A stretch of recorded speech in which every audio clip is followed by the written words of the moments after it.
Ladies and gentlemen, welcome everyone. Alex here, and today I'm joined by Bruce Geenhalgh, and we're in another Stage Hero client interview. I love working with you. I still love working with you. I'm excited for this interview. Let's go. So who are you? Who do you serve? And what transformation do you deliver? Okay, so I wear many hats, which is really something that came up really during the program, and I'm sure we'll touch on that. I'm a psychotherapist, a mindfulness teacher, a critical incident debriefer. I work in the corporate world, helping organisations with the mental health of their employees. I'm also someone that runs retreats, which we just were talking about earlier. Um, I basically help people to and organisations improve people from a number of positions, from health to good health, or poor health to good health, and then well-being. My passion is about happiness, inner happiness. So, Thank you so much. And so if we look at the then versus now, basically when you arrived and we started working together, your message positioning, your signature speech, your visibility flywheel, as I always say, to establish yourself as a leading expert. Share a little bit where you were and how you went through the program. okay, in a way, I've just kind of alluded to that. If I'm sort of critical of myself, jack of all trades, master of none. And I realise you've probably got a multinational audience, so I probably need to explain that. Like I dabble in a lot of areas. Any area that people are interested in me working with them, because I've been in the space for such a long time of helping people. So, in a lot of respects, I have quite a confusing portfolio. And where you helped me significantly was that in order to maximize the opportunity of learning through you, we honed in on one particular area, which is the critical incident work that I have a lot of expertise in, and looked at how I could hone my offering to move it from being part of the portfolio to flagship and target in more at senior leaders and the difference that I could make there.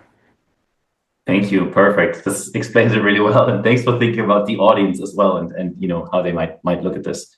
Take us back to the beginning. What made you, let's say, what pulled you towards the program, and what were you struggling with that you saw this program could resolve for you? Okay. I'm finding that such a funny question because there's sort of levels of answering it.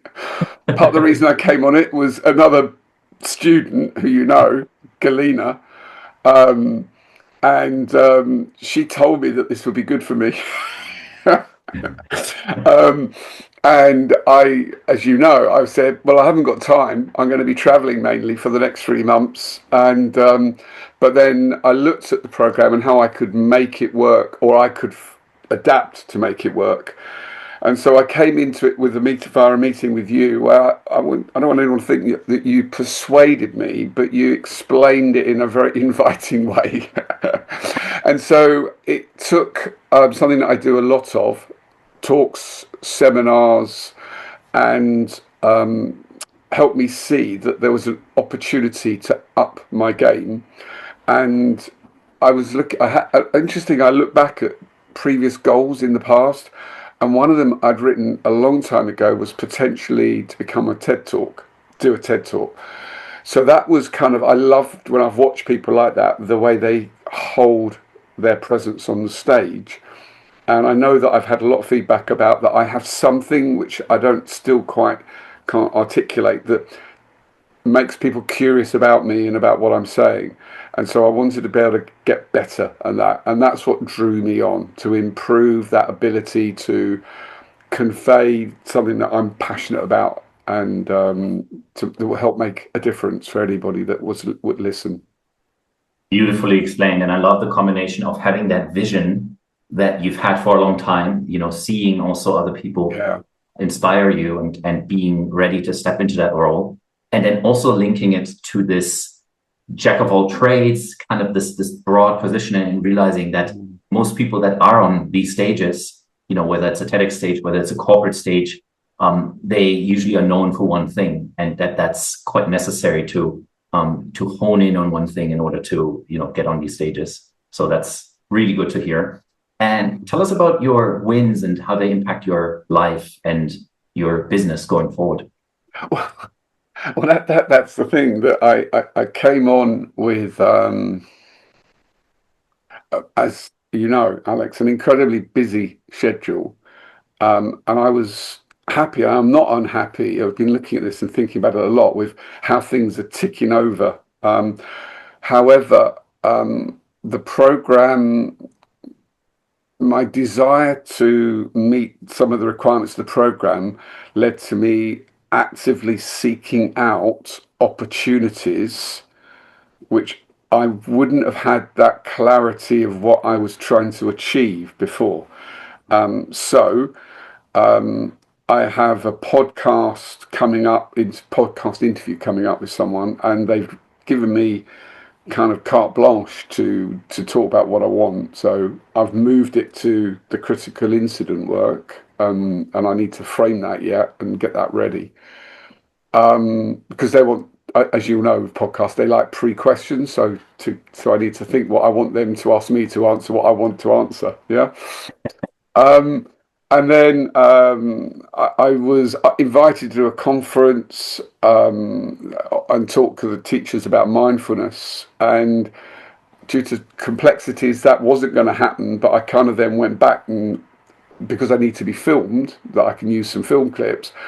And we've reshaped that plenary session, or it's going to be a wrap up of the whole conference, where I'm going to be talking about the stress level in those in education, being in front of students with the challenges that they're facing now, and that links into some of the critical incident work. It's not pure my area, but it's on the edge of, and certainly well-being and dealing with stress and that. So that's the second one. And then I think the biggest one of all was that I went into one of my conferences in Korea with an intention of doing a presentation on one topic, which was going to be a bit slideshow heavy. And I basically hardly used it, and used all the training to talk from stories on the stage, which kind of really had a big impact. You could see that from the reaction and what people asked me afterwards.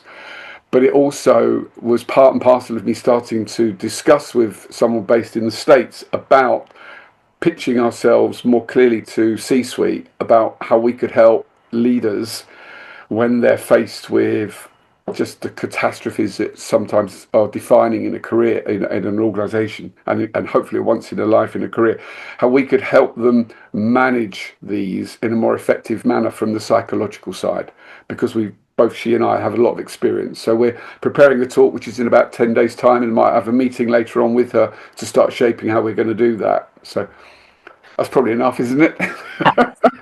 Congratulations. And I'm just impressed by, how you move from one thing to the other and make these things, implement these learnings so fast, and then create opportunity right away. Yeah. And that's just been such a wonderful observation. And it brings me to the next point, which is, you mentioned earlier, you were quite busy going into this program, as are many people that are playing on your level. And this is good for anybody watching. I'd love to ask you about the time investment, because you did notice, obviously this needed to happen alongside the travel, alongside the responsibilities of delivering speeches, of creating content, of, preparing your retreat that you just ran. How did you manage it, and how did you cope to make it work and to keep being excited about doing it despite potential time pressures? Okay. I don't want to kid people that it was easy, because it wasn't. It was very difficult, and as you know, I probably was the most out of sync on time clock sometimes, being in the Far East and having to attend group meetings at 2 a.m. is not ideal. And impressive that you did do it, and that you carried through, and that you and I didn't miss a session, So you did not. I would say being a little bit creative. I did work on bullet trains, for example, when I was in Japan, on planes. So chunking it, breaking it down into bite-sized pieces, that helped a lot. And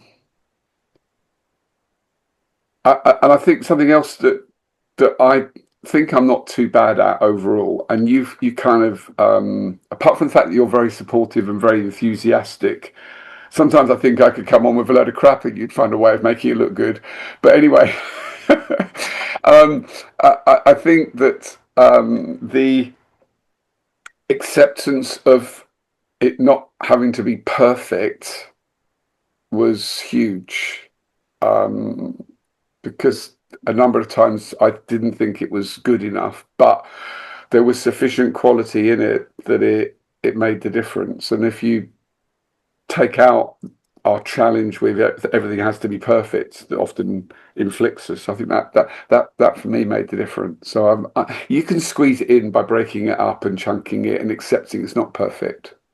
Yeah. Great point. The need to be perfect is such a hindrance to progress, right? To immediate next step progress. Yeah. You played that, and for anybody watching, this product of every product of yours, Bruce, was phenomenal. Still, right? You're making it sound like it was like crappy installments or something. No, okay.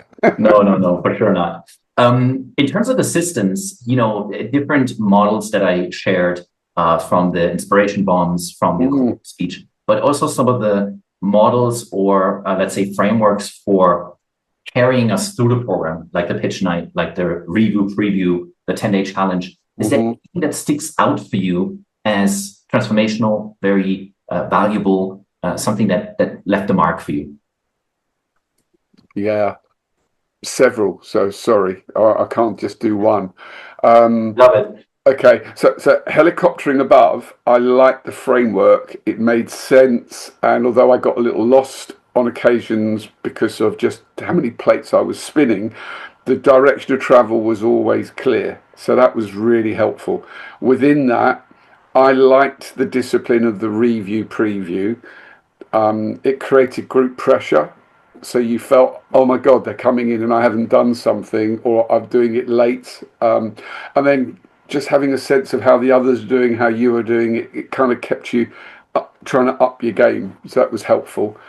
One of the things that I wanted to talk to you after we've had the interview is that mine was all was steered towards being very focused on, for example, critical incidents and sort of working towards senior leaders.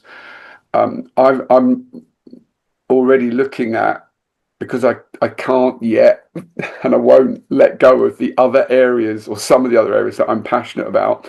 And I can already see in starting to do it using the framework to prepare something, for example, about retreats, which I do. And so I'm already revisiting the framework now with in a way, the lens bit is similar, but the other bits it starts to shift off. So, and I think that's helpful because then I can prepare those extra talks or slightly different talks from the framework. So I love hearing this. And this brings the idea of the lens front and center, right? So for watching, we open the positioning module, number one, with this idea of the lens. So you can have many facets of your, not only personality, but your professional direction, as long as they fit a lens, the way you see the world. Yeah. And I love that you're revisiting and that you're already making it work for different paths, and excited about it. Yeah, very, actually. Yeah. And a couple more questions. In terms of the community, how was it for you with the buddy? How was it for you with the community in general? How was your experience? Oh, well, the buddy was a complete pain in the arse. And if you tell her, I will kill you. And I hope I was for her, because she kept me on my toes, as I said to her, and she wouldn't hold back in terms of honesty, which we agreed. So it's my own fault. So the buddy system works extremely well, and it was attractive knowing that she was going to be my partner because I knew that I get quality. But it went beyond that. I mean, the support from one another, and as I think we've already set up a group to continue on, and I'm quietly confident that we will. And I can see all the networking that's going on. So the community, the pairing, the support from one another, the slightly competitive but at the same time cooperative nature of it was excellent. Really good. Worked really well. Love hearing that. Exceptional. I love it. And talking about excelling, for someone who's, really going to make a progress and make a difference for themselves in this program, what would you want them to know? What's important for them to know?